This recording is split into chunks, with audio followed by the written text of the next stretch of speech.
Again and again, Israel has been the victim of campaigns claiming that the state of Israel is illegitimate. It is an annoying claim and will by no means be accepted. We sharply disagree with anybody demanding the destruction of Israel. Increasingly, the destruction of Israel is discussed openly, and not just in Germany is Israel accused of practicing apartheid. It is called an apartheid state not just by individuals but also by well-respected institutions. Thus they support anti-Semitic movements instead of defending human rights worldwide. What about the gross cruelty and the violence of the South African apartheid system?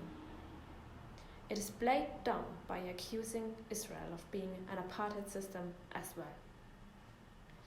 Drawing such a parallel is an insult to the millions of victims of the real apartheid system in South Africa. It is an insult to those European Jews who somehow managed to stay alive and to survive the Holocaust, many of them escaping to Israel. And finally, Israel has been a safe haven for Jews suffering from anti-Semitism up to this day.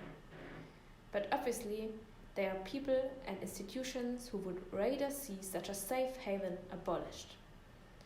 Of course, Israel is like any other society with its merits and its flaws. Of course, there are problems like racism and sexism, to name just a few.